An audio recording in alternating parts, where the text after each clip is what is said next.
La plateforme de la Clio de deuxième génération a migré ici sans modification, et la structure de puissance de la berline, développée conjointement avec la division turque de Renault, a également été préservée.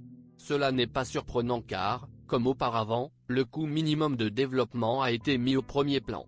Ainsi, dans la deuxième génération de Symbol, qui a fait ses débuts en 2008 au salon automobile de Moscou, on pouvait facilement deviner son prédécesseur. Cependant, nous avons réussi à nous débarrasser du principal inconvénient, l'apparence. Symbol n'est pas devenu beau, mais il ne ressemblait plus à une victime de chirurgie plastique. Vous pouvez désormais acheter une voiture sans transaction avec votre propre sens de la beauté. L'équipement est resté familier, les berlines nous ont été proposées avec un moteur de 1,4 litres et 98 chevaux, mais avec deux boîtes de vitesse, manuelle et automatique. Mais malgré un prix très compétitif, Symbol s'est très mal vendu. Le modèle est tombé dans l'ombre de la Logan moins chère et plus répandue, assemblée à Moscou depuis 2005. En conséquence, Symbol n'a duré sur notre marché et sur la chaîne de montage qu'environ 5 ans. Cependant, cela ne signifie pas que le modèle a échoué, Symbol a conservé toutes les solutions techniques éprouvées et l'esprit d'un produit économique de qualité. Il existe également un marché secondaire pour le modèle. Au moment de la rédaction de cet article, il y avait 130 voitures en vente sur Avito.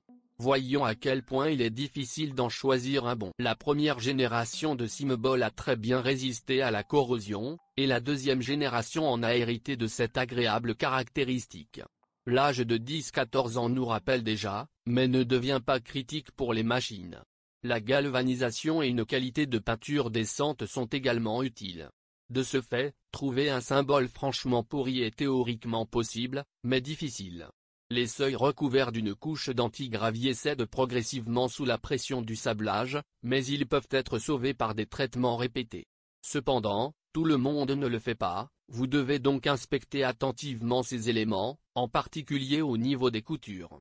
Les bords inférieurs des portes peuvent présenter des poches de corrosion, notamment au niveau de la zone de roulement.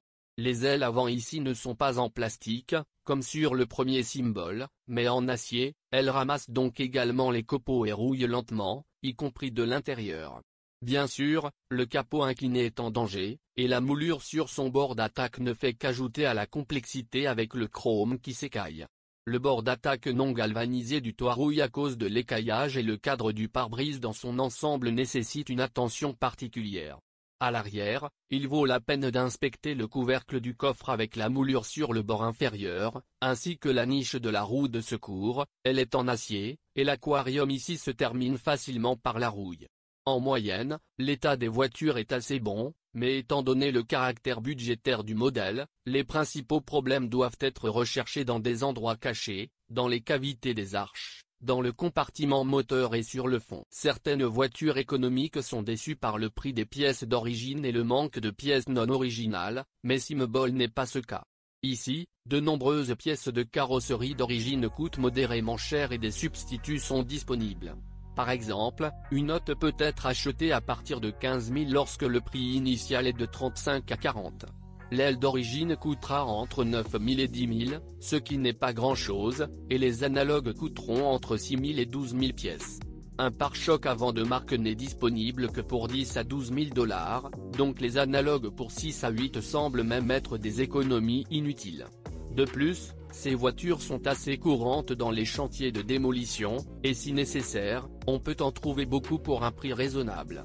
En général, il n'y aura aucun problème de réparation après un accident, mais cela vaut également la peine de s'en souvenir lors du choix d'une voiture. La plateforme A, héritée de la deuxième génération de Symbol de Clio, implique des schémas de suspension simples, jambes de force McPherson avec bras triangulaires à l'avant et poutres de torsion à l'arrière.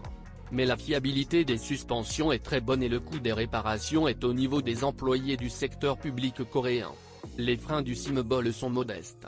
À l'avant, on pouvait même trouver des disques de frein non ventilés de 328 mm, et l'alternative était des disques de frein ventilés du même diamètre. Les mécanismes avant sont à piston unique avec étrier flottant, et à l'arrière il y aura des freins à tambour dans toutes les versions. En général, les performances ne sont pas suffisantes pour la course, mais il n'y a aucun problème avec le prix des consommables. Un disque de frein avant peut être acheté littéralement à partir de 1,5 000, bien que les prix atteignent jusqu'à 10 000 chacun, et l'original coûtera entre 7 et 10 000. Un tambour arrière dans une boîte de marque coûte incroyablement cher, entre 20 000 et 30 000, mais les remplacements commencent à des montants bien inférieurs. Les plaquettes de frein peuvent être achetées pour 1,5 à 2 000. En général, si les câbles du frein de stationnement sont intacts et non aigris et que les conduites ne sont pas endommagées, l'entretien des freins ne posera aucune difficulté. Les versions de base de Simobol n'avaient pas de direction assistée, mais en Russie, la direction assistée était incluse dans la liste des équipements standards.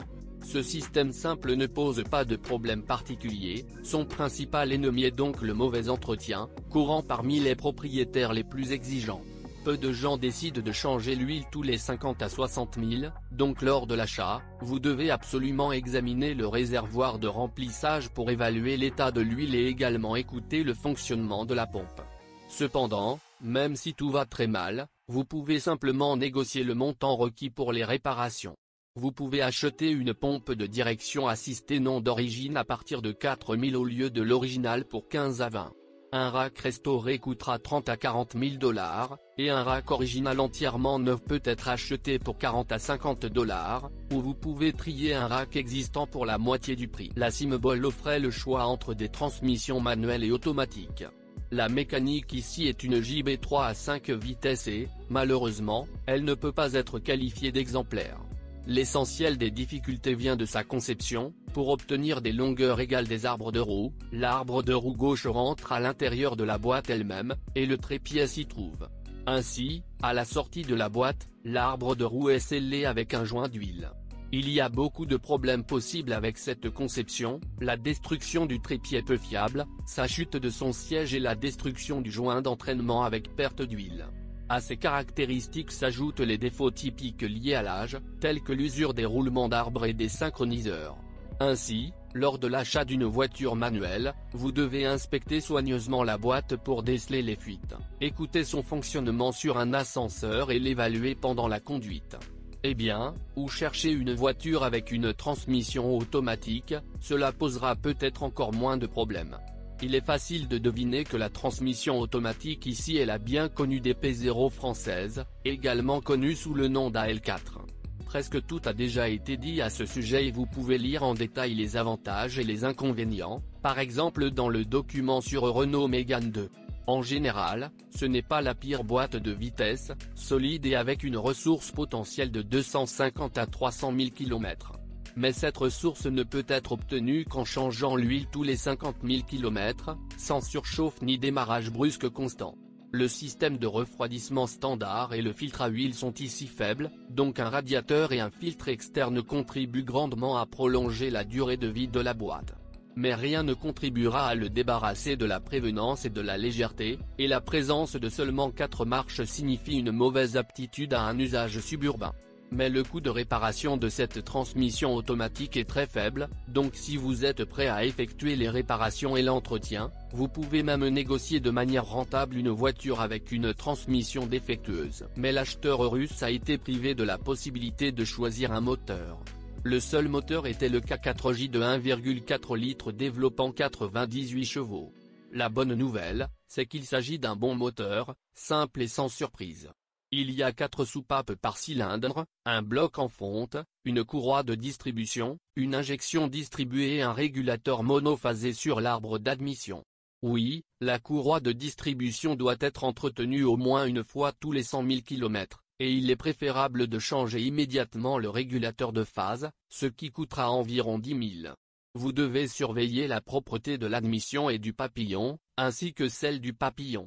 Absence de fuite.